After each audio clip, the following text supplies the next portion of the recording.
నమస్కారం. సనాతనంలో హైందవం కార్యక్రమానికి స్వాగతం. భారత్లో సనాతన ధర్మం యుగయుగాలుగా కొనసాగుతోంది, రేపు కూడా కొనసాగుతుంది. కానీ అంతా కలిపి దాదాపు 450 ఏళ్ల కాలంలో విపరీతమైన ఎదురు దెబ్బలు తింది ఈ సనాతన ధర్మం. మొఘలుల కాలంలో విపరీతమైన హిందూ ద్వేషం, అలాగే మతం మారని వారిని హతమార్చడం జరిగాయి. అందువల్ల డెమోగ్రఫీ చేంజ్ అనూహ్యమైన రీతిలో జరిగిందని పలు రిపోర్టులు వెల్లడిస్తున్నాయి. ఇక ఆ తర్వాత వచ్చిన బ్రిటిష్ హయాంలో మభ్యపెట్టి మత ప్రచారం చేయడం, ఇంగ్లీష్ విద్యకు ప్రాచుర్యం కల్పించి హిందూ జీవన విధానం అత్యంత లోపభూయిష్టమైందనే ప్రచారం జోరుగా సాగించారు. మిషనరీ స్కూల్స్ ని స్థాపించి జనరేషన్ నే మార్చేశారు. దీంతో క్రిస్టియానిటీ ప్రబలిపోయింది. ఈ రెండు పరిణామాల ద్వారా హిందూ ధర్మానికి తీరని నష్టం ఏర్పడిందన్నది సామాజికవేత్తలు చెప్పే మాట. ఇలాంటి సందర్భంలోనే సావర్కర్, దయానంద సరస్వతి లాంటి వారు హిందూ ధర్మం కోసం విశేషంగా కృషి చేశారు. ఒకవేళ వారి కృషి కనుక లేకపోతే ఇప్పుడు బతికున్న సనాతన ధర్మం కూడా ఈ స్థాయిలో ఉండేది కాదన్న అభిప్రాయాలు కూడా ఉన్నాయి. అలాగే ఇప్పుడు కూడా సనాతన ధర్మానికి ముప్పు పొంచి ఉందన్న వ్యాఖ్యలు కూడా వినిపిస్తున్నాయి. మరి అది ఎంతవరకు నిజం? ఈ అంశంపైన ఇవాళ మనం మాట్లాడదాం. మన కార్యక్రమంలో చర్చలో పాల్గొంటున్నారు మనతో పాటు పావులూరి శ్రీనివాసాచార్య గారు, పంచాశ్రీ పీఠం, శ్రీశైలం. అలాగే డాక్టర్ తంగిరాల విశాలాక్షి గారు, వేద సంస్కృతి సమితి, డాక్టర్ మగ్దూమ్ ఇస్లామిక్ స్కాలర్. నమస్తే అండి ముగ్గురికి. శ్రీనివాసాచార్య గారు నమస్తే. నమస్తే. శ్రీనివాసాచార్య గారు, ఇప్పుడు మనం మాట్లాడుకున్నట్టుగా ఇన్ని విన్నాక, ఇన్ని చూశాక ఇంకా సనాతన ధర్మం ఇలా బతికుంది అని అంటే, ఇంత సురక్షితంగా ఉంది అంటే అది చాలా గొప్పతనం. సామాజికవేత్తలు, రాజకీయవేత్తలు చెప్పినట్టుగా అది చాలా మంచి మాట. బట్ నిజంగా ఇన్ని మనం చూశాక, ఇన్ని సిచ్యువేషన్స్ విన్నాక ఇంకా అది సురక్షితంగానే ఉంది అని భావించవచ్చా? ఎందుకంటే తర్వాత కూడా అది సురక్షితంగా ఉండకపోవచ్చు అనే మాటలు కూడా వినిపిస్తున్నాయి కదా. మీ అభిప్రాయం ఏంటి దీనిపైన? సురక్షితంగా ఉందా అని చెప్పనంటే ప్రస్తుతం అయితే ప్రమాదంలో, చాలా తీవ్రమైన ప్రమాదంలో. ఒకటి చెప్పాలని చెప్పనంటే ప్రస్తుతం జరుగుతున్న పరిస్థితులు ఇవన్నీ చూస్తుంటే, వీరబ్రహ్మేంద్ర స్వామి వారి కాలజ్ఞానాన్ని కనుక దృష్టిలో పెట్టుకుంటే, మిగతా సంఘటనలు చేసుకుంటే, సనాతన ధర్మం అనేది ది అల్టిమేట్ వార్ కోసం ఎదురు చూస్తాం. The ultimate war, the war of wars, the Armageddon, దానికోసం ఎదురు చూస్తాం. అంటే ఎలా వీళ్ళేమో మామూలుగా ఒక్క నిమిషం తల్లి దీనికి చెప్తాను పూర్వాపరాలు. ప్రస్తుతం అయితే ప్రమాదంలో ఉంది. రెండోది, ప్రస్తుతం కాలజ్ఞానం ప్రకారం చూసిన ఈ ముస్లిమ్స్ వార్నింగ్ 2047కి గజ్వాయి హిందూ చేస్తామని వాళ్ళు చేస్తున్నా కానీ ఇది అంతర్యుద్ధం అనేది, ఇంకా తీవ్రమైన ప్రమాదాలు అనేది దగ్గరలో పొంచి ఉన్నది అనేది నిర్వివాదాంశం. దాంట్లో తిరిగిలేదు. ఇకపోతే దీనికి పూర్వాపరాలు ఒక రెండు నిమిషాలు చెప్పుకోవాలంటే, ప్రస్తుతం మనకి హిందూ మతానికి ప్రామాణికం వేదాలు. ఆ వేదాలు వాటి ప్రకారం విరాట్ పురుషుడు, సర్వ జగత్ సృష్టికర్త, వేద పిత విశ్వకర్మ, ఆయన సంతానం మనుబ్రహ్మ, మయబ్రహ్మ, ప్రష్టు బ్రహ్మ, శిల్పి బ్రహ్మ, విశ్వజ్ఞ బ్రహ్మ. వాళ్ళే విష్ణువు, మొదట శివుడు, తర్వాత విష్ణువు, బ్రహ్మ, ఆ తర్వాత ఇంద్రుడు, ఆ తర్వాత సూర్యుడు. ఓకే, వాళ్ళు ఈ మొట్టమొదటి నుంచే అదే ఉండేవి. వాటి నుంచి కొంతకాలం త్రేతాయుగం వచ్చిన తర్వాత చార్వాకులు, గిర్వాకులు మొదలు పెట్టారు ఇక ఈ ప్రశ్నించడం. కానీ ఆ తర్వాత షణ్మతాలుగా విడిపోవటం మొదలైంది. శైవం, వైష్ణవం, ఈ సనాతన ధర్మంపై దాడులు అనేది ఆ రోజు నుంచే చీలిక మొదలైంది. సనాతన ధర్మంలో చీలికలు మొదలైనవి. ద్వాపర యుగానికి ఇంకా కాస్త పూనుకుంది. ఆ తర్వాత శంకరాచార్య వారు రాకముందు ఈ దేవాలయాలకు కానీ, రాజ్యాలకు కానీ, కోటలకు కానీ వీళ్ళకి రక్షణగా ఆనాటి విశ్వబ్రహ్మణుడు ఉండేవారు. వాళ్ళకి శస్త్రాస్త్రాలు తెలుసు. ఒక నాగాస్త్రం కానీ, వారణాస్త్రం కానీ, బ్రహ్మాస్త్రాలు కానీ, ఇవి కానీ. ఒకనొక దురదృష్టకరమైన సమయంలో వాళ్ళు చంపబడ్డారు. ఒక it is a genocide, millions కొద్ది చంపబడ్డారు. ఇకపోతే ఆ తర్వాత వ్యాసుడు అనే వ్యాసుడు చేసిన దురాగతం అది చరిత్రలో ఎక్కింది. ఆ తర్వాత శంకరాచార్య వారు వచ్చిన తర్వాత, ఆయన రాకముందు బౌద్ధానికి జైన దెబ్బకి కునారిల్లిపోతున్న వైదిక ధర్మాన్ని ఆయన పునరుజ్జీవనం చేశాడు. పునరుద్ధరణ చేశాడు, పునరుజ్జీవనం చేశాడు. ఈ షణ్మాతాలుగా శైవులు వైష్ణవులు ఒకరికొకరు పన్నుకుంటున్న వాళ్ళందరినీ బుజ్జగించి నెమ్మదించి సమాధానపరిచి వాళ్ళందరినీ ఏకతాటిగా తీసుకొని వచ్చాడు. ఓకే, ఆ తరువాత జరిగిన కాలక్రమేణా కాస్త బలహీన పడుతూ వచ్చింది. ఆ తర్వాత మొట్టమొదట ఎప్పుడైతే హిందూ ధర్మానికి రక్షకులుగా ఉండే ఈ విశ్వ బ్రాహ్మిన్స్ ఆ శస్త్రాస్త్రాలు తెలిసిన మహనీయులు కాలగర్భంలో కలిసిపోయారు. ఎవరు అక్కడక్కడ కొంతమంది ఉన్నారు. వాళ్ళు మొట్టమొదటిసారిగా ఈ దేశం మీదకి మొఘల్లో దండయాత్ర జరిగింది. అంతకుముందు జరగలేదా అని చెప్పంటే జరిగినాయి. కానీ ఈ మొఘళ్ళ దండయాత్ర వీటన్నిటి ఇదైన తర్వాత మొదటి దెబ్బ హైందవం మీద పడింది. ఇక ఆ తర్వాత ఆ మొఘళ్ళ దెబ్బకి ఎన్నో వేలుగా లక్షలాది దేవాలయాలు ధ్వంసమైపోయినాయి. ఇక ఆ తర్వాత క్రిస్టియానిటీ వచ్చింది. క్రిస్టియానిటీ దెబ్బకి మత మార్పిడి అనేది జరిగింది.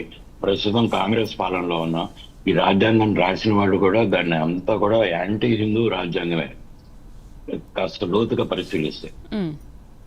ఓకే, ప్రస్తుతం జరుగుతుంది ఇప్పుడు ఈ సనాతన ధర్మం మీద మత మార్పిడి అనేది ముఖ్యంగా తెలుగు రాష్ట్రాలు ఎక్కువైంది. ఒకవైపు ఎక్కడ పడితే అక్కడ ఇంటెలిజెన్స్ వాళ్ళకి టెర్రరిజం కి మూలాలన్నీ అటు హైదరాబాద్ లోను ఆంధ్రాలో ఎక్కడొక్కడ దొరుకుతూనే ఉన్నాయి. ప్రస్తుతానికి చేస్తే వీళ్ళు గజ్బాయ్ అయిందంటారు, వీళ్ళు అక్కడక్కడ ఒక బహింసా కానీ నిన్నగాక మన జరిగిన బాన్స్పేడ కానీ వీటి మీద మనం ఇచ్చేస్తే అంతర్యుద్ధం త్వరలోనే ఉంది. 2047కి వాళ్ళు అంటున్నారు. 2045కి మూడో ప్రపంచ యుద్ధం ముగుస్తుంది, ఎవడో ఉండడు సనాతన ధర్మం తప్ప అని చెప్పి నేను అంటున్నాను. ఎందుకంటే వీరభద్రరాయలు వారు పుట్టారు, ఆయన రెడీగా ఉన్నారు, వీళ్ళు రెడీగా ఉన్నారు. వారు ఎప్పుడు దీని అవుతుందో తెలిసిన వాళ్ళు గమ్మున ఊరుకున్నారు. నేనైతే గమ్మున ఊరుకున్నాను తెలుసు కాబట్టి. ఇది సనాతన ధర్మం ప్రమాదంలో ఉంది అని ఉందనే ఖచ్చితంగా. అందుకనే నేను ఇంతకుముందు వీడియో మీకు ఇంకొక ముక్క లాస్ట్ అక్టోబర్ లో ఒక డిబేట్ లో చెప్పాను. త్వరలోనే శైవులు వైష్ణవులకి తగులాట్లు మొదలవుతాయి అని చెప్పాను. గట్టిగా 4 నెలలు కూడా కాలేదు. ఇప్పుడు ఇంకొక చిన్న విషయం ఏంటంటే చరిత్రను వక్రీకరించడం అనేది ఆనాటి నుంచి ఉంది. వేదాలు 4 అంటారు, కానీ వేదాలు 5 అని. అది రెండవది, ఈ శైవులు వైష్ణవులు తన్నులాట ఎక్కడికి పోతుందంటే వీళ్ళు తన్నుకోవటం మొదలయ్యి మంగళగిరిలో నరుక్కొని వస్తారు. రెండోది మేం గొప్ప అంటే మేం గొప్ప అని చెప్పని అనుకొని ఈ శైవులు వైష్ణవులు కలిసి శ్రీశైలం వెళ్తారు. శ్రీశైలం వెళ్ళిన తర్వాత ఒక ఆయనకి వైష్ణవ బొట్లు ఇవన్నీ పెట్టేసేసి ఆయన్ని ఆ పాతాళ గంగలో కూర్చోబెడతారు. అప్పుడు ఆ పాతాళ గంగకి ఏం జరగదు. ఆ తర్వాత శైవ వచ్చి కూర్చోగానే కృష్ణలో ఉన్న నీళ్లు మొత్తం అదృశ్యం అయిపోతాయి కడవెళ్ళపడి. దానికి ప్రత్యక్ష సాక్షి వీరభోగవసంతరాయలు వారు. ఇకపోతే మన ఇప్పుడు ఇంకొక చిన్న ఒక ప్రశ్న చాలా కాలం నుంచి నన్ను వేధిస్తున్న సమస్య ఒకటి ప్రశ్న. హైందవానికి ప్రామాణికం వేదాలు ఎంతమంది చదివారు అని చెప్పని అనేది వేడ మీద లెక్క పెట్టుకోవచ్చు. కొన్ని 100 కోట్ల మంది ఉంటే కనీసం 1 లక్ష మంది చదివారో లేదో ప్రశ్నార్థకమే. కానీ హైందవ మతం కాక మిగతా మతాలు ఉన్నాయి, వాళ్ళకి ఒక్కొక్క గ్రంథమే ఉంది. అది చదవటం పెద్ద ఇది కాదు, దాని మీద రీసెర్చ్ చేసిన ఇది కాదు. ఇంతమంది చదివారు. ఆ చదివిన వాళ్ళు ఇంజనీర్లు ఉన్నారు, డాక్టర్లు ఉన్నారు, ఏరోస్పేస్ ఇంజనీర్లు ఉన్నారు, సైన్స్ లో మహామోకులుగా న్యూక్లియర్ కెమిస్ట్రీగా ఒక న్యూక్లియర్ సైంటిస్టులు ఉన్నారు. ఇంతమంది ఉన్నారు. వాళ్ళ మతంలో లోటుపాట్లు ఇవన్నీ తెలుసుకొని సంస్కరించుకుంటే ఇన్ని తగులాట్లు ఉండవు అని చెప్పిన వాళ్ళు వినరు. ఎందుకంటే దాంట్లో రాసిందే అదే ఇక అల్టిమేట్ అని చెప్పి అనుకొని ఎప్పుడైతే మార్పులకి చేర్పులకి అంగీకరించలేదో ఈ యుద్ధాలే అవుతుంది. అల్టిమేట్ గా 2058కి వీరభద్రరాయల వారి పరిపాలనలోకి వస్తుంది. కాబట్టి నేనైతే ఇది కావట్లేదు. కానీ భారతదేశం మాత్రం దాదాపు 120 కోట్ల మంది పైబడి జనాభాని పోతుందంటే ఈ 20-30 ఏళ్లలో. అది మాత్రం మనసు కలిసి వేస్తుంది నాకు. అంతే. చాలా బాగా వివరించారు శ్రీనివాసాచారి గారు. రైట్, నమస్తే విశాలాక్షి గారు. నమస్తే అమ్మా. అమ్మా, మన భారత్లో ఈ సనాతన ధర్మం యుగ యుగాలుగా కొనసాగుతుంది. ఓకే, రేపు కూడా ఇలాగే కొనసాగుతుంది అని అంటున్నారు. అంటే మరి రేపు కూడా కొనసాగుతుంది అని అంటే ఆ తర్వాత ఉంటుందా ఉండదా? అసలు దానికి ఎందుకు రక్షణ లేకుండా పోతోంది? దీనికి కారణం ఏమై ఉంటుంది? అంటే తర్వాత ఉంటుంది, ఇప్పటి వరకు మనం రక్షించుకుంటూ వస్తున్నాము, సురక్షితంగా ఉంది, ఓకే. శ్రీనివాసాచారి గారు కూడా ఈ విషయాన్ని చాలా బాగా వివరించారు. బట్ ఆ తర్వాత కాలంలో ఇది ఎందుకు ఉండకుండా పోతుంది? దీనికి ప్రత్యేక కారణం ఏంటి?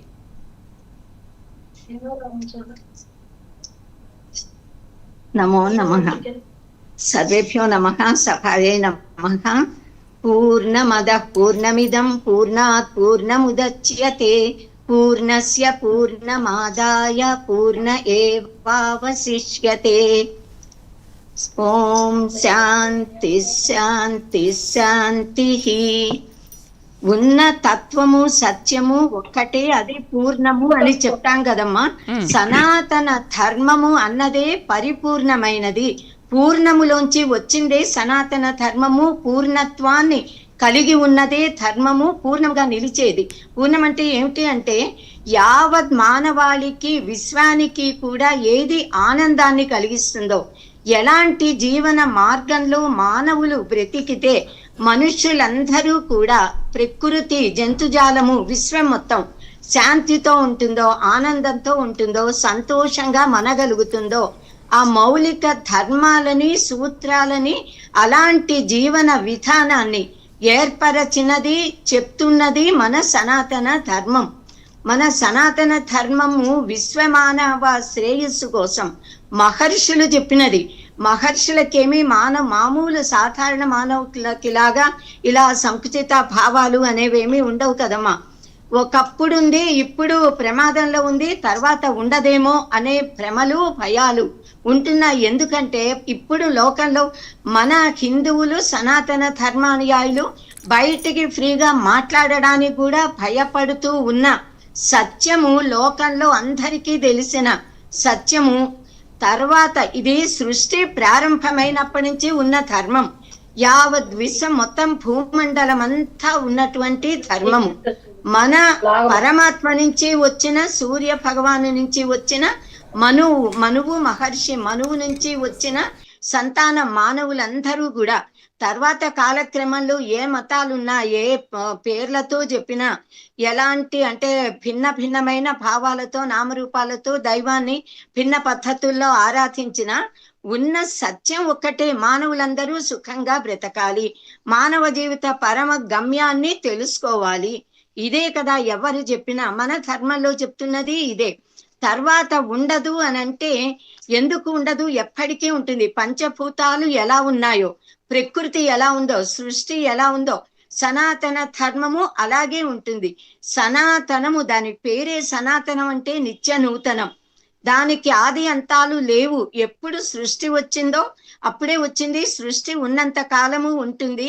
అయితే మానవుల మనస్సులలో కలిగిన ఆ స్వార్థపరత్వము, సంకుచితత్వము ఎవరికి వాళ్ళు, మన వాళ్ళలో కూడా, అంటే మన కుటుంబంలో కానీ, సంఘంలో కానీ, దేశంలో కానీ, ప్రపంచంలో అయినా మానవులందరిలో కూడా ఎవరిలో యథార్థ సత్యాన్ని తెలుసుకునే జ్ఞానం ఉండదో, స్వార్థం ఉంటుందో, నేనే కావాలి, నేనే ఉండాలి, నేనే అనుభవించాలనే భావన, దానివల్ల విభేదాలు, దానివల్ల భిన్న మతాలు, భిన్న దేశాలు, భిన్న అలవాట్లు. దానితో ఇప్పుడు మొన్న యుద్ధాలు జరుగుతున్న యుక్రెయిన్ అంటే కూడా ప్రతి మనిషిలో ఉన్న యుగో, అహం, నేను అనేదే కారణమమ్మా.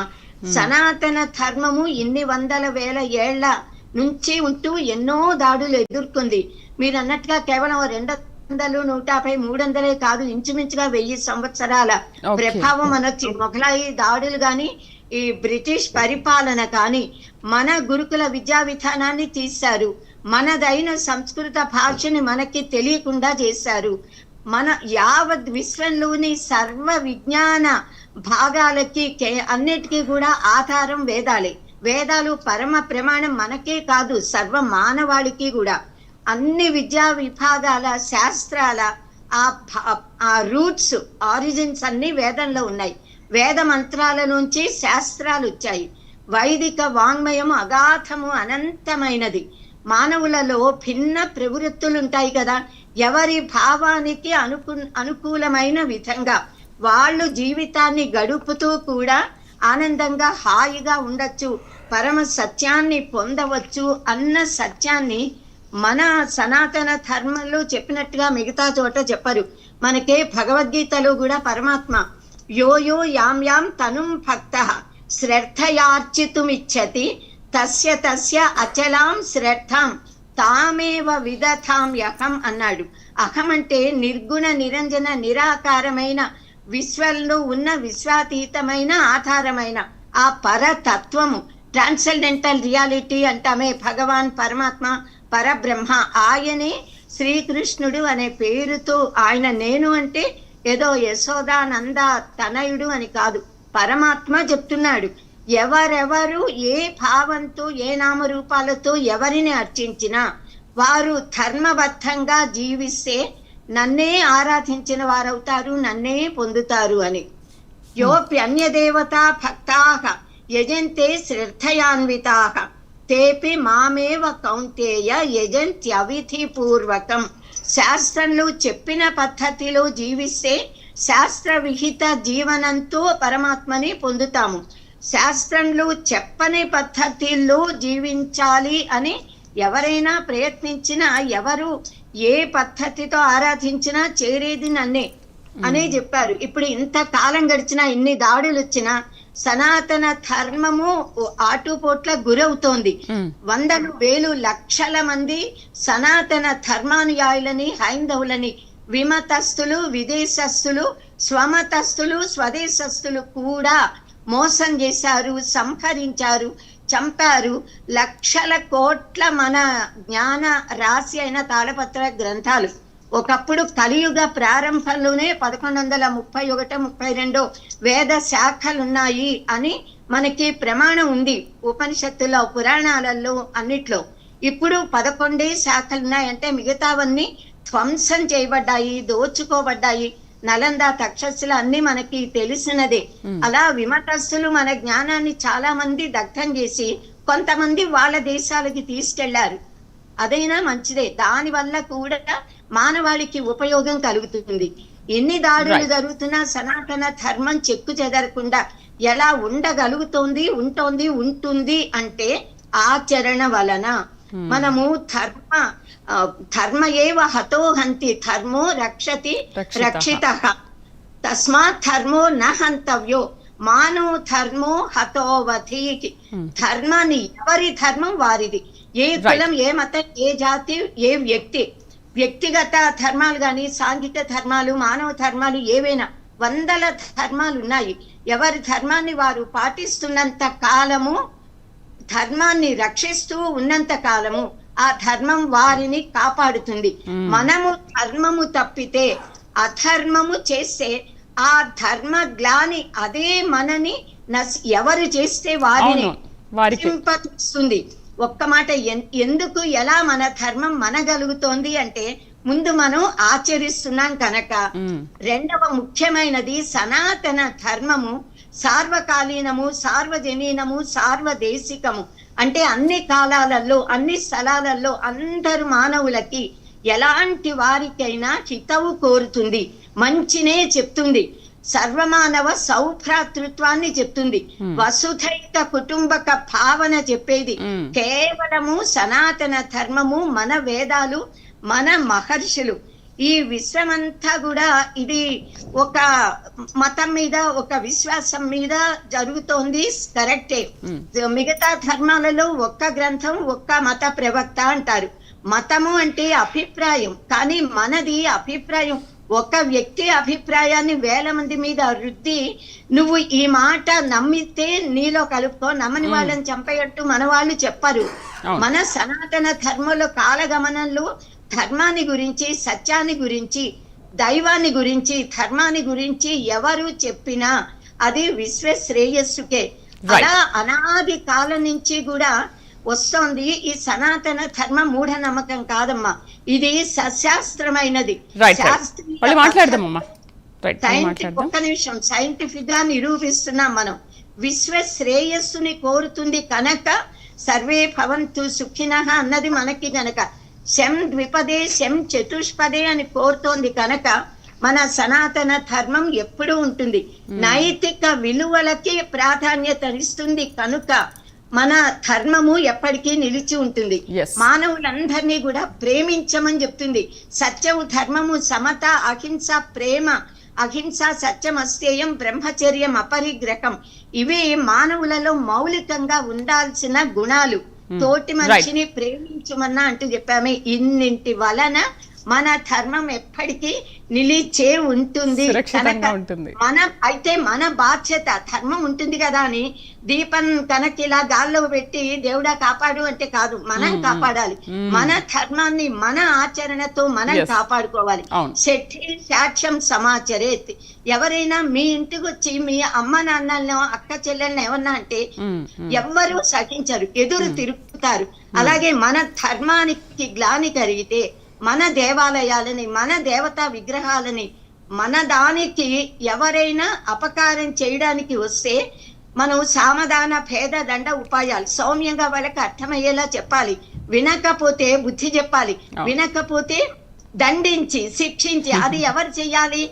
శాసనం, రాజు చెయ్యాలి, అధికారులు చెయ్యాలి, కేంద్ర ప్రభుత్వం చెయ్యాలి, తర్వాత మన రాష్ట్ర ప్రభుత్వాలు చెయ్యాలి, జగద్గురువులు చెయ్యాలి, మానవులందరూ చెయ్యాలి, ప్రతి మనిషి చెయ్యాలమ్మా.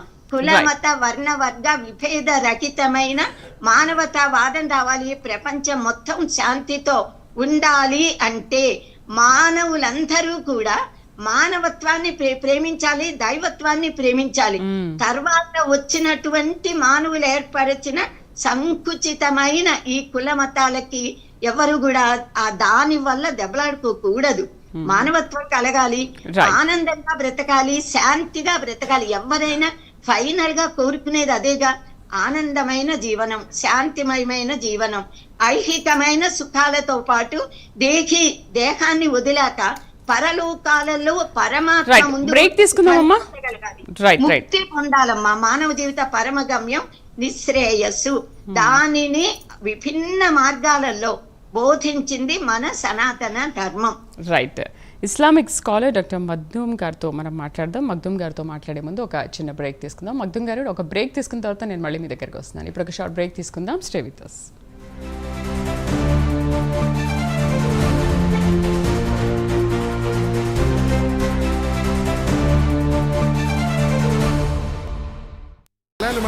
అందం చెక్కు చెదరదు. అందుకే Asian Paints Ultima Protect graphene lamination తో to checkmate weather search చేయండి. Ultima Protect powered by graphene. Chandrasekhar గారు, పాపం దీవించండి. ఆయుష్మతీ భవ.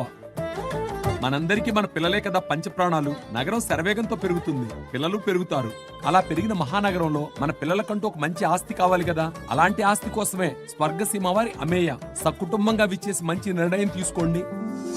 స్వర్గసీమ వారి అమేయ ఎక్స్టెన్షన్. భద్రమైన ఆస్తి, ఉజ్వలమైన భవిష్యత్తు. త్రిబులార్కి దగ్గరగా స్వర్గసీమ వారి అమేయ. నాకు స్టోన్ జ్యువెలరీ మాత్రమే ఇష్టం. దాన్ని రిస్క్ లేకుండా కొనడం ఎలా? రాళ్ల నగ బరువులో రాళ్లు సెపరేట్, బంగారం సెపరేట్, కరెక్ట్ గా ఉండాలి. దీన్ని పగలగొట్టి చెక్ చేయలేం. మీకు నమ్మకమైన షోరూంలో కొనడమే కరెక్ట్. తక్కువ వేస్టేజ్, జీరో వేస్టేజ్ అని మోసపోయి రాళ్లకు బంగారు రేట్ ఇవ్వకండి, 10 రెట్లు ఎక్కువ ఇస్తారు. భారత చైతన్య యువజన పార్టీ ఆధ్వర్యంలో బీసీ సింహ గర్జన. బీసీ బిడ్డల బతుకులు దిద్దేలా, భవిత మారేలా, భరోసా ఇచ్చేలా నవశకానికి నాంది పలుకుతూ నవశంఖం పూరించిన మన నేత ఆర్సీవైయన్న అడుగుజాడల్లో అడుగేద్దాం రండి. తేదీ 22/2/2026. సమయం మధ్యాహ్నం 2 గంటల నుంచి సాయంత్రం 6 గంటల వరకు. స్థలం పూలే అంబేడ్కర్ మండల్ కర్పూరి ప్రాంగణం, నాగార్జున యూనివర్సిటీ ఎదురుగా, విజయవాడ గుంటూరు హైవే. ఆహ్వానించువారు శ్రీ బోడే రామచంద్ర యాదవ్, బీసీవై పార్టీ జాతీయ అధ్యక్షులు.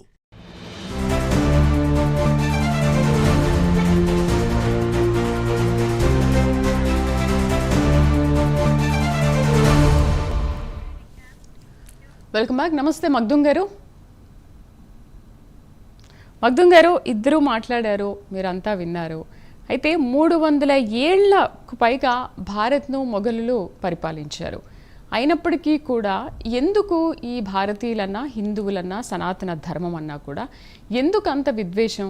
మనం రీసెంట్గా మొన్న బైన్సాలో జరిగిన ఒక సిచ్యువేషన్నే చూసాం. జస్ట్ పాట వింటే మాత్రం ఏమైంది అంటే ఆ పాట వినే హక్కు కూడా హిందువులకు లేదా? ఎందుకు అంత ద్వేషం అంటారు? దీనికి ప్రధాన కారణం ఏంటి? బిస్మిల్లాహిర్రహమానిర్రహీం. అనంత కరుణామయుడు అపార కృపాశీలుడైనటువంటి అల్లాహ్ నామంతో ప్రారంభిస్తూ, నాకంటే ముందు మాట్లాడినటువంటి గురు సమానులు గౌరవ పావులూరి శ్రీనివాసాచారి గారికి, అలాగే నా తల్లి సమానురాలైనటువంటి పెద్దలు గౌరవనీయులు వేద సంస్కృతి సమితి నిర్వాహకురాలు, గతంలో మీరు కాశీ వేద పాఠశాలలో ప్రధానాచార్యులుగా పనిచేసినట్టుగా కూడా నాకు తెలుసు. మరి పెద్దలు తంగిరాల విశాలక్ష్మి గారికి, అలాగే సంయోజకురాలిగా కార్యక్రమాన్ని నిర్వహిస్తున్నటువంటి నా చెల్లెలకి ముందుగా అభినందనలు తెలియజేస్తూ, పవిత్ర రంజాన్ మాసం నడుస్తోంది, ఈ శుభాకాంక్షలు మీకు తెలియజేస్తున్నాను. ఒక ఇంటలెక్చువల్స్ తో ఈ రోజు ఈ సమావేశం, ఈ డిబేట్ పెట్టడం అనేది నిజంగా హర్షించదగ్గ విషయం. ఎందుకంటే మీరిద్దరూ మాట్లాడిన తర్వాత ఇస్లాం ఏదైతే చెబుతుందో, ఇస్లాం ఏదైతే ధర్మాన్ని చెబుతుందో అదే మీరు చెప్పారు. మీరు ఉపనిషత్తులు అన్నారు, వేదాలు అన్నారు, సంస్కృతి అన్నారు, సాంప్రదాయం అన్నారు. మేము ఖురాన్ అంటాం, హదీస్ అంటాం, హదీస్ ఉల్లేఖనాలు అంటాం. వాటికి వీటికి పెద్దగా తేడా ఏమి తెలియదు. ఇకపోతే ఏదైతే వేద సంస్కృతిని గురించి మీరు మాట్లాడుతున్నారో, ఏదైతే సనాతన ధర్మాన్ని గురించి మీరు మాట్లాడుతున్నారో, అమ్మ మాట్లాడుతూ చెప్పింది సనాతనం అంటే అనాదిగా వస్తున్నటువంటి ఒక పరంపర, ఒక ఆచారం, ఒక సంస్కృతి, ఒక జీవన విధానం అని. అలాగే మతం అంటే అది ఒక అభిప్రాయం అని చెప్పి అమ్మ చెప్పింది. అయితే ఇస్లాం కూడా చెప్పేది అదే. ఈ విశ్వం ఆవిర్భవించినప్పటి నుండి ఈ విశ్వమానవులందరినీ కూడా ఆయా కాలాలలో, ఆయా యుగాలలో, ఆయా సమయాలలో, ఆయా భాషలలో, ఆయా సమూహాలలో, ఆయా కుటుంబాలలో వాళ్ళందరినీ కూడా సన్మార్గంలో పెట్టడం కోసం సృష్టికర్త అంటే అల్లాహ్ అని మేము అంటాం, మీరు భగవంతుడు అంటారు, ఇంకొక పేరులో ఏ పేరుతో పిలిచినా కూడా సర్వేశ్వరుడైనటువంటి వాడు, ఈ విశ్వాన్ని సృష్టించినటువంటి వాడు ఒక్కడే అన్న విషయాన్ని మనం అందరం అంగీకరించక తప్పదు. అయితే ఆయా కాలాలలో, ఆయా యుగాలలో, ఆయా ప్రాంతాలలో 1,24,000 పైచిలుకు ప్రమాణమి ప్రవక్తలని అల్లా తాలా ఈ విశ్వేశ్వరుడు ఈ పుడం మీదకి మానవాళికి ఒక సందేశాన్ని ఇచ్చి ఒక ఉత్తమ జీవన విధానాన్ని బోధించడం కోసం పంపించిన సంగతి దివ్య పురాణ్ చెబుతోంది.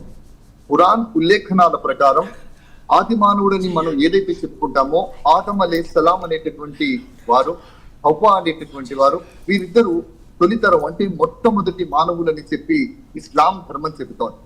ఇక మీరు మాట్లాడేటప్పుడు ఎందుకు ఇంత ద్వేషం హిందువుల మీద అన్నారు. హిందువుల మీద ఉండేటటువంటి ద్వేషం అని మీరు డైరెక్ట్ గా చెప్పడం అనేటటువంటిది ధర్మం కాదని నా చెల్లెలకి, సంయోజకురాలకి నేను తెలియజేస్తున్నాను.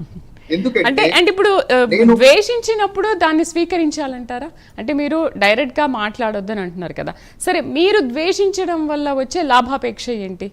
డైరెక్ట్ గా ఎందుకు మాట్లాడొద్దని అంటున్నారు? ఒక విషయం చెప్పండి చెల్లెలు, నేను ఇస్లాం ధర్మం గురించి చెప్పడానికి నన్ను పిలిచారా, లేదంటే ఎందుకు ద్వేషిస్తున్నారు అని తెలుసుకోవడానికి నన్ను పిలిచారా? సరే, ఇప్పుడు మొఘలుల కాలంలో హిందూ ధర్మాన్ని, హిందువుల్ని అంతగా విద్వేషించడానికి కారణం ఏంటి? ఇప్పుడు మీరే అన్నారు, విశాలాక్షి గారు సనాతన ధర్మం గురించి, భగవద్గీత గురించి మాట్లాడారు, మా ఇస్లామిక్ లో కూడా ఇవన్నీ ఉంటాయి, రెండు చూస్తే సేమ్ అని చెప్తూ మాట్లాడుతున్నారు. మరి రెండు సేమ్ అయినప్పుడు విద్వేషించడానికి అక్కడ కారణం ఏంటి? ఎందుకు అంత ద్వేషించాలి అనేది అక్కడ క్వశ్చన్, అందరిది క్వశ్చన్. అంటే అందరి తరఫు నుంచి నేను మాట్లాడుతున్నాను, ప్రజలు కూడా ఇదే మాట్లాడుకుంటారు కదా. అమ్మా ఒక విషయం వినండి, మీరు నన్ను ఒక కార్నర్ గా చేసి మొఘలులు ఎందుకు ద్వేషించారు అంటే, మొఘలులు పుట్టిన సమయంలో నేను పుట్టలేదు కాబట్టి మొఘలులు ఎందుకు ద్వేషించి ఉంటారో చెప్పడానికి నా వయసు సరిపోదు. ఒప్పుకోవాలి. బ్రిటిష్ వాళ్ళ కాలంలో కూడా హింసించబడ్డారు అంటే, నేను పుట్టక ముందే బ్రిటిష్ వాడు దేశాన్ని వదిలిపెట్టి పారిపోయాడు, నన్ను చూసి భయపడి పుట్టాను. కాబట్టి బ్రిటిష్ వాడు ఏం చేశాడు, మొఘలులు ఏం చేశారని నేను చెప్పను. నేను చూసినటువంటి తరంలో, నా తరంలో నేనేం చేస్తున్నాను నేను చెప్తాను. మొఘలులు ఈ దేశంలో మత మార్పిడులు చేశారనేటటువంటి విషయాన్ని మీరు చెప్తున్నప్పుడు, మొఘల్ సామ్రాజ్యం అంటాం మనం. మొఘల్ ఒక రాజ్య పరంపర, ఒక రాజు నుండి ఇంకొక రాజుకి సంక్రమించినటువంటి దేశ వారసత్వం అది. అయితే వాళ్ళు రాజ్యకాంక్షతో తమ రాజ్యం యొక్క పరిధిని పెంచుకునేటటువంటి క్రమంలో చేసిన పోరాటాలే తప్ప ఒక ధర్మాన్ని కాపాడడం కోసమో ఒక మతాన్ని కాపాడడం కోసమో ముసల్మాన్లని కాపాడడం కోసమో ఎక్కడా చేసినటువంటి దాఖలా మీకు చరిత్రలో కనిపించదు. అయితే మసీదులు ఏమంటారు, దేవాలయాలు కూలగొట్టారు, పెద్ద పెద్ద పురాతనమైనటువంటి గుళ్లను కూలగొట్టారు. అంటే చెల్లె నీకు తెలియనటువంటి విషయాలు నేను కొన్ని చెప్పాలి. ఎందుకంటే 36 సంవత్సరాలుగా నేను ఒక సీనియర్ జర్నలిస్ట్ గా ఒక కేంద్ర ప్రభుత్వ రంగంలో నేను పనిచేస్తున్నటువంటి ఒక జర్నలిస్ట్ నేను. అప్పటికి మీడియా లేని రోజుల్లో మీడియా ప్రెజెంటర్ గా ఉన్నటువంటి జర్నలిస్ట్ నేను. కాబట్టి నేను మీకు చెబుతున్నాను, ఆ రోజుల్లో మసీదులను కూడా కూలగొట్టారు, దర్గాహాలను కూడా కూలగొట్టారు. ఎందుకంటే మసీదులను కూలగొట్టడానికి మీకు గోల్కొండ కిలా మీద కూడా మీరు వెళ్లి చూసినట్టయితే గోల్కొండ కిలా దగ్గర ఉన్నటువంటి మసీదును కూడా కూలగొట్టారు. వాళ్ళది ఎప్పటికీ ఒకటే కాన్సెప్ట్, వాళ్ళ రాజ్యాన్ని విస్తరించుకోవాలి, వాళ్ళ రాజ్యాన్ని ఏమంటారు దాన్ని సుసంపన్నం చేసుకోవాలి, రాజులుగా వాళ్ళు స్థిరపడాలి అనేటటువంటి ఒక భావన తప్ప ఒక మతానికి సంబంధించినటువంటి భావన కాదు. ఒక మతానికి సంబంధించినటువంటిదే వాళ్ళు పోరాటం గనక చేసి ఉంటే ఇప్పటికి కూడా 300 సంవత్సరాలు మొఘళ్ళు పరిపాలించారంటున్నారు కదా, 300 సంవత్సరాలు వాళ్ళు చక్రవర్తులుగా పరిపాలించిన తరువాత ఇప్పటికి కూడా మన భారతదేశంలో ముస్లింస్ అనేటటువంటి వాడు మైనారిటీ వర్గంగా ఉండకూడదు. ఈ గణాంకాల్లో మార్పు వచ్చి ఉండాలి. మీరు ఏ సనాతన ధర్మాన్ని గురించి అయితే మాట్లాడుతున్నారో, సనాతన ధర్మాన్ని గౌరవించమని చెప్పినటువంటి ధర్మం నా ఇస్లాం ధర్మం. ఏకో దేవ సర్వభూతేషు గూఢః సర్వవ్యాపి సర్వభూతాంతరాత్మః మనం చెబుతుంటాం. అదే ఖురాన్ చెబుతోంది, కుల్ హు అల్లాహు అహద్ అల్లాహు సమద్ లం యలిద్ వలం యూలద్ వలం యకుల్ లహు కుఫువన్ అహద్. ఏకేశ్వర స్వరూపుడైనటువంటి పరమాత్ముడు పరిశుద్ధుడు, పుట్టుక లేనివాడు, అతను ఎవరి నుండి జన్మం పొందలేరు, అతనికి అతనే సాటి, అతను ఎవరికి కూడా జన్మం ఇవ్వలేదు. నిజమైనటువంటి ముసల్మాన్ తో మాట్లాడండి, నిజంగా ఈమాన్ని ఆచరించేటటువంటి ముసల్మాన్ తో మీరు మాట్లాడి చూడండి, అతనిలో విద్వేషాన్ని ఎక్కడైనా మీరు చూడగలరా? ఎక్కడైనా అతనికి మనమత సహనం లేకుండా జీవించేటటువంటి విధానాన్ని మీరు ఎక్కడైనా చూడగలరా? నా ఇస్లాం ధర్మంలో నా ప్రవక్త ముహమ్మద్ సల్లల్లాహు అలైహి వసల్లం వేరే ధర్మానికి, యూద ధర్మానికి చెందినటువంటి శవం వెళుతున్నప్పుడు లేచి గౌరవంగా నిలబడతారు.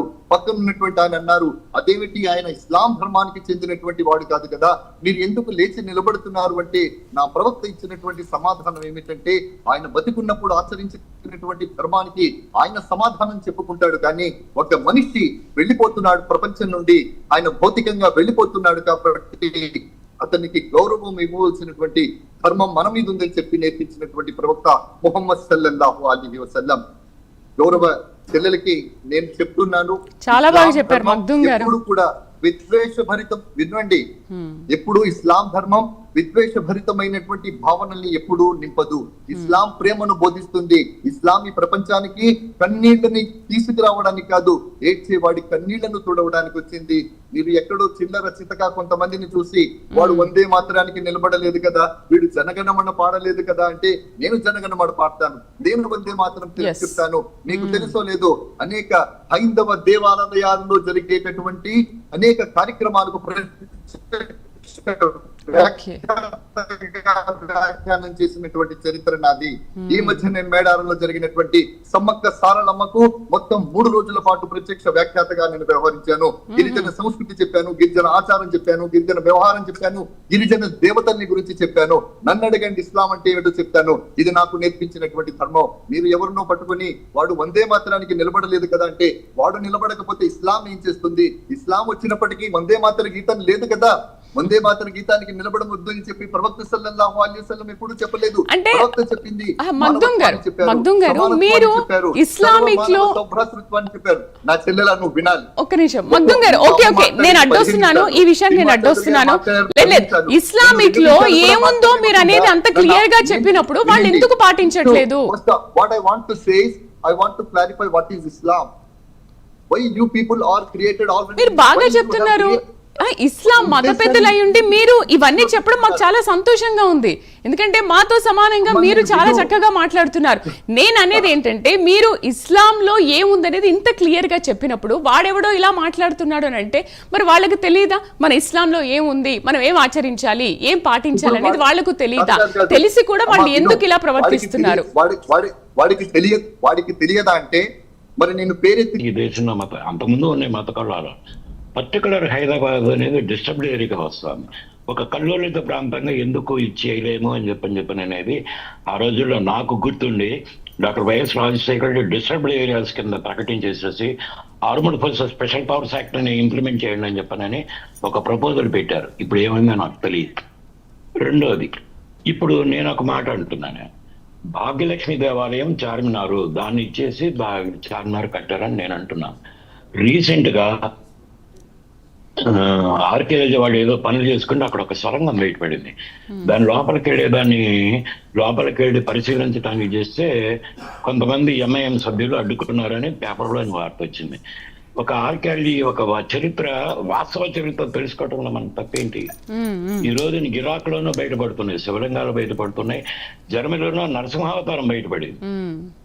ఒకానొకప్పుడు చాలా ఇది చెప్పారంటే, ఈ దేశంలో ఉన్న ముస్లిమ్స్ కానీ క్రిస్టియన్స్ కానీ ఈ భరతమాత బిడ్డలే, వాళ్ళు చావుకు భయపడు లేకపోతే భయపడు లేకపోతే ఈ దిజే పనులు ఇవన్నీ కట్టలేకో లేకపోతే ఇంకే కారణాల వలన 199 పాళ్ళు ఆ రోజుల్లో హిందూ మతం నుంచి ఇస్లామిక్ మారిన వాళ్ళే. ఆఖరికి భయపడు లేకపోతే ఇంకో దేనికో ఆశపడు క్రిస్టియానిటీకి మారిన వాళ్ళే. వీళ్ళందరి డిఎన్ఏ లెక్కేస్తే హైందవ డిఎన్ఏనే వస్తుంది. I'm challenge. డాక్టర్ సుబ్రహ్మణ్యం స్వామి కూడా ఓపెన్ గా ఛాలెంజ్ చేశాడు, ఒకసారి తీయండి మీ డిఎన్ఏ అని. ఎందుకు ఇట్లా కొట్టుకుంటున్నారు? మీ మతం ఇదే చెప్పిందా? అవతలని చంపమని చెప్పిందా? ఇదేనా? ఓకే, నా మతాన్ని నమ్ము, నా మతాన్ని నమ్మకపోతే చస్తావు నువ్వు, చంపుతావు అని చెప్పిన వాళ్ళకి. వీళ్ళకంటే పెద్ద ఆయన ఒక ఆయన వచ్చినాడు, నా మతాన్ని నమ్మకపోతే నేను సాగు కొడతాను అని చంపేస్తాడు కూడా. ఆయనే కలికి అవతారం శ్రీ శ్రీ శ్రీ వీరభగవతంతురాయలో ఆయన పుట్టాడు. ఆయన నాకు భవిష్యత్తు తెలుసు కాబట్టి చెబుతున్నానమ్మా. కాలజ్ఞానానికి భాషను రాశాను, వీరభగవతంతురాయల వారిని చూశాను కాబట్టి నేను ఎంత ధైర్యంగా మాట్లాడుతున్నా. Otherwise I wouldn't have talked. వీరభగవతంతురాయల వారు పుట్టాడు. ఇంకొక మాట చెబుతున్నాను, ఏ మతం చూసినా ఒక కరేశ్వరం కానీ ఇది చేసినా కానీ రాబోయే భగవంతుడు తెల్లగుర్రం మీద ఎత్తుకొస్తాడు, చేతిలో కత్తు అట్లాంటి ఆయుధం ఉంటుంది, ఆయన దుష్ట శిక్షణ శిక్ష రక్షణ చేస్తాడు. ఓకే, కాదనమనండి మిగతా వాళ్ళని, మిగతా అన్ని గ్రంథాల్లో అదే ఉంది. ఎందుకు చంపేస్తారు వీళ్ళు? మాట నేను అందుకనే ఇంతకుముందు డిబేట్ లో కూడా మొత్తం ఈ దేశంలో ఎమర్జెన్సీ పెట్టండి. ఈ జనానికి ప్రాథమిక హక్కులు అవసరం, ఇట్లాంటి వాడికి హక్కులు అవసరం లేదమ్మా, అక్కర్లేదు అసలు. ఒక ట్రాఫిక్ వీళ్ళు నడి రోడ్డును వాడేవాడు పూజ చేస్తాడు, ఇంకోటి నడి రోడ్డును దేవాలయం కడితే ఇంకోటి ఏదో కడతాడు, ఇంకోటి ఏదో కడతాడు. వీళ్ళ కోసం మనం భరించాలా? ఎంత పెట్రోల్ దండగా అక్కడికి వచ్చేసేసి ఒక వెహికల్స్ స్లో అయితే వీళ్ళు ఇష్టం వచ్చినట్టు చేసి మాకు ఈ చట్టాలు వర్తించవని చెప్పంటే లేకపోతే జస్ట్ క్విట్ ది కంట్రీ, ఈ దేశం వదిలిపెట్టి వెళ్ళిపో, ప్రాక్సీ వార్లు వద్దు, వీ నీడ్ డైరెక్ట్ వార్ అంటున్నాను. ఈ భగవంతుడు వచ్చాడు, నేను బతుకుండేది అదే. భగవంతుడు వచ్చి నేను బాబాతోనే అంటున్నాను, 2058 లోపల ఇప్పుడు ప్రస్తుతం జనాభా 140 కోట్లుంది. 120 కోట్ల మంది జనాభా రేపు ఈ 32 ఏళ్ల లోపల కాబోతుంటే ఎవడమ్మా ఇది మిగతా వాళ్ళు బాగుంటారా? ఎంత సైకాట్రిస్ట్, ఒక ట్విన్ టవర్స్ కూలిపోతేనే లక్షల మంది సైకాట్రిస్ట్ దగ్గరికి వెళ్ళి చూపించుకున్నారు. వీళ్ళు చెప్పే ఈ మతం ఇదేనా? వీళ్ళు ఎన్నరో. That is why I'm telling you very frequently, దేశంలో ఎమర్జెన్సీ పెట్టండి, చట్టాన్ని పాటించకపోతే తీసుకెళ్ళండి, కాళ్ళు చేతులు అడుగున్నా లేదా కాల్చేతులు పడేయండి. ఇటువంటి కూడా మనకు అనవసరం. క్రమశిక్షణ, దేశభక్తి ఇవన్నీ లేనోడు బతకడం అనవసరం. కానీ శ్రీనివాస్ గారు, ఇప్పుడు ఇంకా ఈ జనరేషన్ లో నీతి నిజాయితీ మీరు చెప్పినట్టుగా అసలు వినకపోతే కాల్చి పడేయండి అనే మూలాలు మనకి ఏమైనా కనిపిస్తున్నాయా? ఇప్పుడు వీళ్ళని చూస్తుంటే ఇక్కడ నీతి నిజాయితీ ధర్మం ఎక్కడ కనిపించట్లేదు కదా, మరి ఎక్కడి నుంచి వస్తుంది? ఇంతకుముందు ఒక డిబేట్ లో చెప్పానమ్మా, ఇవే లాస్ట్ ఎలక్షన్స్. అవునవును, ఈ విషయం చెప్పారు. ఇదే లాస్ట్ ఎలక్షన్స్. నాకు తెలిసి మార్షల్ లాగా చెప్పబడే మిలిటరీ రూల్ గానీ లేదా నియంత్రణ ఇది వస్తుంది. ఒక్కొక్కరిని బ్రహ్మంగారి కాలజ్ఞానానికి నా భాష్యం ప్రకారం 2024లోనే దేశంలో తిరిగిపడలే. అది ఇక్కడ రాలేదు, బంగ్లాదేశ్ లో వచ్చింది. ఓకే, అది దాన్ని నేనే ఇది కాలేదు, ఎందుకంటే Right. ఒకప్పుడు అఖండ భారత్ లో భాగమే బంగ్లాదేశ్. రైట్. మగ్దుం గారితో ఒకసారి మాట్లాడదాం, టైం లేదు. ఒక్క సెకండ్ తల్లి. ఆ రాజకీయ నాయకులను తరిమి చంపుతారని రాశా. ఇంకొకటి ఢిల్లీ మీద బాంబింగ్, ఆ బాంబింగ్ ని ఇంటర్సెప్ట్ చేసింది ఇండియన్ ఆర్మీ. ఢిల్లీ మీద పడబోయే న్యూక్లియర్ వెపన్ కానీ ఇంకేదన్నా కానీ Okay. ఆ మిసైల్ ని ఇంటర్సెప్ట్ చేసింది 2024లో. పోనీ ఆ తర్వాత అనుకుందాం, కాలజ్ఞానానికి నేను రాసిన ఇది పోతే ఒక తప్పు ఏంటంటే నెల్లూరు మునుగుతుంది అనుకున్నాను. నెల్లూరు బదులు 2024లో విజయవాడ మునిగింది. అవును, అది తల్లి. ఇది ఒకటే, ఇదే లాస్ట్ ఎలక్షన్స్ సక్రమంగా ఉన్నారా ఉండండి, లేదంటే ఎమర్జెన్సీ పెట్టి ఈ చట్టాన్ని గౌరవించని వీళ్ళందరినీ కాల్చిపడేస్తే దరిద్రం వదిలిపోతుంది. రెండోది, ఈ దేశానికి సెక్యులరిజం అనే మాట ఒక పెద్ద దరిద్రం. ఆ సెక్యులరిజం అనే పేరు కూడా మగ్దుం గారు మీతో కంక్లూడ్ చేద్దాం. మీరేం చెప్పాలనుకుంటున్నారు మన కార్యక్రమంలో? సనాతనంలో హైందవం అనే కార్యక్రమంలో మీరు ప్రతి ఒక్కరికి కూడా ఏం చెప్దాం అనుకుంటున్నారు? మీరైతే వాళ్ళు వేరు వీళ్ళు వేరు అని కాదు, మీరు అంతా ఒక్కటే, అలాగే మాట్లాడారు కూడా. నిస్సందేహంగా నేనేం చెప్పదలుచుకున్నానంటే, ఒక గులాబీ తోట ఉందనుకోండి, దాన్ని గులాబీ తోటే అంటాం. చామంతి పూల తోట ఉందనుకోండి, చామంతి పూల తోటే అనుకోండి, మల్లె తోటనే అంటాం. ఇవన్నీ ఒక చోట కలుస్తున్నప్పుడు విభిన్న రకాలైనటువంటి పూలని, రంగుల్ని ఆస్వాదించే అవకాశం ఉంటుంది. వాటి వాసన ఆఘ్రానించేటటువంటి అవకాశం మనకు ఉంటుంది. ప్రపంచంలో బహుశా ఇది ఉన్నటువంటి ఒకే ఒక దేశం భారతదేశం. నేను మా అమ్మ అభిప్రాయాలతో విభోదించను, అలాగే చారి గారి అభిప్రాయాలతో నేను విభోదించను. వాళ్ళ అభిప్రాయాల్ని మనస్ఫూర్తిగా నేను గౌరవిస్తాను, ఎందుకంటే ఎవరి అభిప్రాయం వాళ్ళకు ఉంటుంది కాబట్టి దాన్ని గౌరవించడం అనేటటువంటిది ఉత్తమం. ఇక కన్క్లూజన్ కి వస్తే నేనేం చెప్తానంటే, ప్రతి వాళ్ళం మన పిల్లల్ని మనం సరిదిద్దుకునేటటువంటి ప్రయత్నాన్ని మనం చేయాలి. నెక్స్ట్ జనరేషన్ లో ఇప్పుడు ఏమైంది, నా తర్వాత జనరేషన్, నా పిల్లల జనరేషన్ వచ్చే వరకు వాళ్ళు సాఫ్ట్వేర్ జనరేషన్ అయిపోయింది. సాఫ్ట్వేర్ జనరేషన్ నుండి ఇప్పుడు నా మనవడి జనరేషన్ కి వచ్చే వరకు ఆర్టిఫిషియల్ ఇంటెలిజెన్స్ జనరేటటువంటి అవకాశం లేదు, ఒక వేదం చదివేటటువంటి అవకాశం లేదు, ఒక ఉపనిషత్తు చదివేటటువంటి అవకాశం లేదు. మాకు చదువుకునే రోజుల్లో మాకు గాయత్రి నేర్పించారు. ఓం భూర్భువః స్వః తత్సవితుర్వరేణ్యం భర్గో దేవస్య ధీమహి ధియో యో నః ప్రచోదయాత్. ఎంతమంది చదివేటటువంటి ఇది ఉంటుంది చెప్పండి? ఇప్పుడు ఎంతమందికి తెలుసు? ఇప్పుడు ఏదన్నా అన్నమాచార్య సంకీర్తన రాసుకుని వస్తారు పిల్లలు, ఆ అన్నమాచార్య సంకీర్తన ఇంగ్లీష్ లో రాసుకుని వస్తాడు. అడిగో అల్లడిగో శ్రీ హడివాశ్రమం అని చెబుతాడు. అదే అండి, పిల్లలకి తెలుగు నేర్పించండి, పిల్లలకి భాష నేర్పించండి, పిల్లలకి సంస్కృతి నేర్పించండి, పిల్లలకి వేష భాషలు నేర్పించండి, సంస్కృతి సాంప్రదాయాలు నేర్పించండి. ఇది డిబేట్ జరిగేటటువంటి ఒక వేదిక కాబట్టి కొన్ని విషయాలను నిర్మోహమాటంగా మాట్లాడుకునేటటువంటి అవకాశం ఇక్కడ ఉండదు. అది మనం ప్రైవేట్ గా కలిసినప్పుడు మాట్లాడుకునేటటువంటి అవకాశం ఉంటుంది.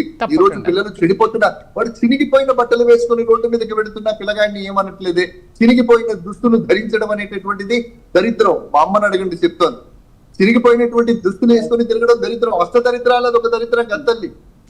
మరి అలాంటివి వేసుకొని వెళ్తే మన ఇంట్లో most costliest dresses shopping malls తిరిగిపోయిన దానికి ఒక పేరు పెట్టాడు టోడ్ అని.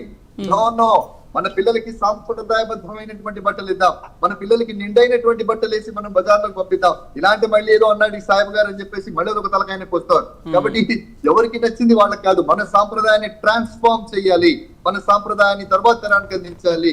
నా పిల్లలతో మాట్లాడండి, నేనేం మాట్లాడానో నా పిల్లలు అదే మాట్లాడతారు, నా మనవాళ్ళు నేనేం మాట్లాడానో నేను అదే మాట్లాడతారు. ఏ రకమైనటువంటి జీవన విధానాన్ని నేను నా పిల్లలకు నేర్పించానో, నా మనవాళ్ళకి నేర్పించానో అదే మాట్లాడతారు. అందుకే గురుదాడ గారు చెప్పినట్టు ఒట్టి మాటలు కట్టి పెట్టు, గట్టి మేలు తల పెట్టబోయి అంటాడు. కాబట్టి ఒక గట్టి మేలు తల పెడతాం. Come on, let's do something for the society. Come on, let's do something for the India. Come on, let's create a new India where everybody, Christians, Hindus, Sikhs, Parsis, every community should get together. अरे मैं मुसलमान हूँ, मैं हिंदू हूँ, मैं Christian हूँ, मैं बुद्ध हूँ, मैं जैन हूँ, मैं किसी भी मजहब को नहीं मानता हूँ. మేమందరం ఒకలే. వాళ్ళ పండుగకి నేను వెళ్తాను, నేను వినాయక చవితికి వెళ్తాను, వినాయక నిమజ్జనాలకు నేను వ్యాఖ్యానం చేశాను. ఇప్పుడు శివతత్వం మీద రాశాను 2-3 రోజుల క్రితం. విదేశీ పత్రికలను ఆర్టికల్ని ప్రచురిస్తున్నాయి, కావాలంటే అది పంపిస్తాను, నేను మీకు చదవండి. ఇది నేర్పించండి, ప్రాక్టికల్ గా ఇది చెప్పండి. అంతేగాని వీడు ఎందుకు వందే మాతరం లేదు, వాడెందుకు జనగణమన చేయడం లేదు, వీడెందుకు పొడుచుకు వస్తున్నాడు, నన్ను అడిగితే నేనేం చెప్పాలి? రండి మనం అంతా పనిచేద్దాం. ఒక ఇంటలెక్చువల్స్ తో కూర్చొని అవకాశం కల్పించిన Prime9 యాజమాన్యానికి, ముఖ్యంగా మా అమ్మకు, సారీ గారికి, మీ ఇద్దరిని చూస్తే సగం ఉపవాసం అయిపోయింది. So thank you very much నాకు అవకాశం ఇచ్చి, ఆదరించి, అభిమానించి, గౌరవించి, ప్రేమించి పూర్తిగా దీవించినటువంటి నా తల్లికి, సారి గారికి, అలాగే నన్ను ప్రేమపూర్వకమైనటువంటి చూపులతో చూస్తున్నటువంటి నా చెల్లెలకి నమస్సులు తెలియజేసుకుంటున్నాను. Thank you so much for giving this beautiful choice. Makhdoom గారు, మీకున్న భావాలు, ఆలోచనలే ప్రతి మనిషికి ఉండాలి. ఏ మతమైనా సరే, ఇస్లాం కానీ, క్రిస్టియన్స్ కానీ, హైందవులు అందరికీ అలా ఉండాలి. అలాంటి గుణం పరమాత్మ ఇవ్వాలి అని ప్రార్థిస్తున్నాను. నిజంగా రైట్. కార్యక్రమంలో పాల్గొనేందుకు శ్రీనివాసాచారి గారికి, విశాలక్షమ్మ గారికి, అలాగే మగ్దుమ్ గారికి థ్యాంక్ యూ. ఇవాళ కార్యక్రమంలో చాలా మంచి విషయాలు మగ్దుమ్ గారు అండ్ చారి గారు, విశాలక్షి గారు చాలా చక్కగా తెలియజేశారు. మీ అందరికీ కూడా ధన్యవాదాలు. సో భారత్లో సనాతన ధర్మం కొనసాగుతూనే ఉంది, రేపు కూడా ఇలాగే కొనసాగుతుంది. రాబోయే రోజుల్లో కూడా సనాతన ధర్మం ఇలాగే నిత్య నూతనంగా ఉండాలని మనం అందరం కూడా కోరుకుందాం. ఇది వాళ్ళ సనాతనంలో హైందవం కార్యక్రమం. నమస్కారం.